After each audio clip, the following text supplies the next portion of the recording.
এবার পরের অঙ্ক 2-2 আমাকে এই রঙিন অংশের ক্ষেত্রফল বের করতে বলেছে। তাহলে পুরোটা কত? 14, আর এদিকে কত? 26, তাই তো? রাস্তাটা চওড়া কত? 3।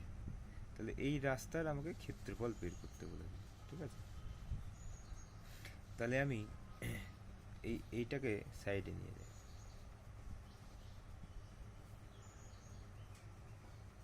এটাকে সাইডে নিয়ে গেলাম। এটাকে একটা আয়তক্ষেত্র মনে করি। এটা একটা কি মনে করি? এটা আয়তক্ষেত্র।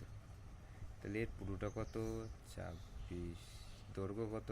26 মিটার। প্রস্থ কত? চওড়াটা কত? 3 মিটার। চওড়াটা কত? 3 মিটার। বুঝতে পেরেছি? তাহলে এর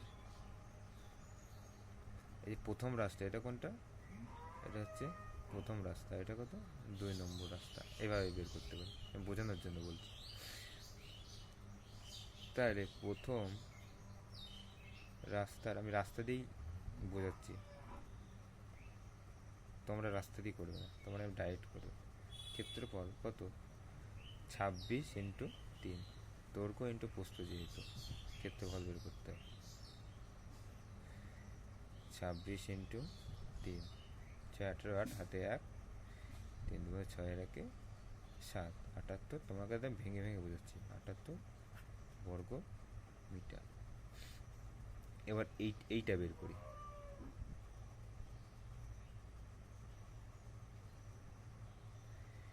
তাহলে এর দৈর্ঘ্য কত? 14, আর চওড়া তো 3 আমরা জানি। চওড়া কত? 3। চওড়া তো 3 আমরা জানি। আর এটা কত?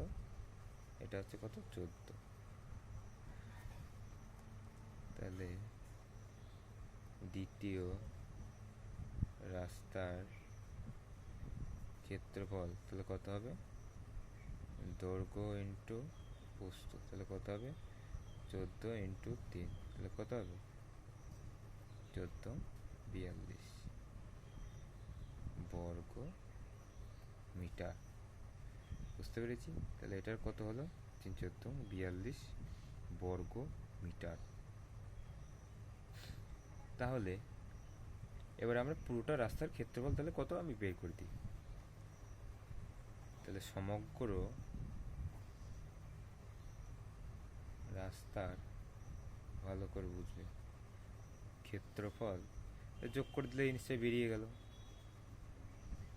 78 যোগ 42 যোগ করে দিলে বেরিয়ে যাবে না? একটা সমস্যা আছে।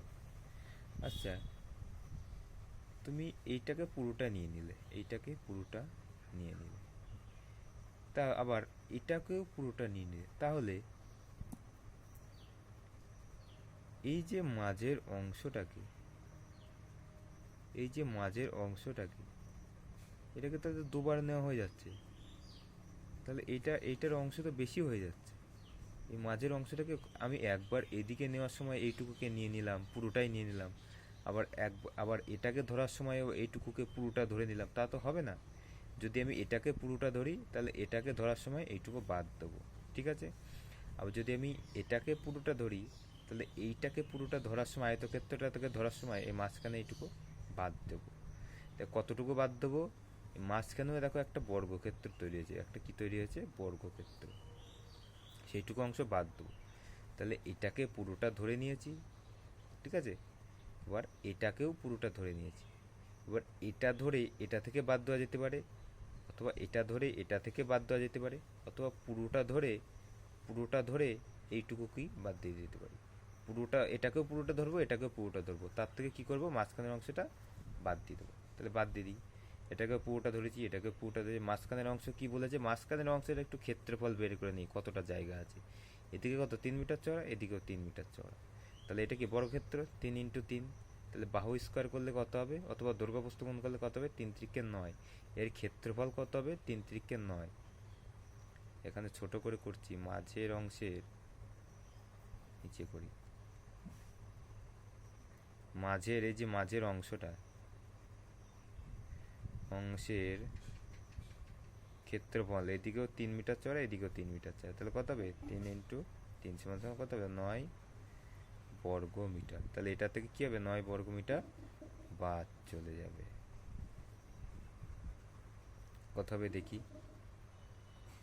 8 আর 2 10-এর 0, হাতে 1, 7 আর 4-এ 11 আর 1-এ 12 মাইনাস 9 সমান সমান 111 বর্গ মিটার। বুঝতে পেরেছি?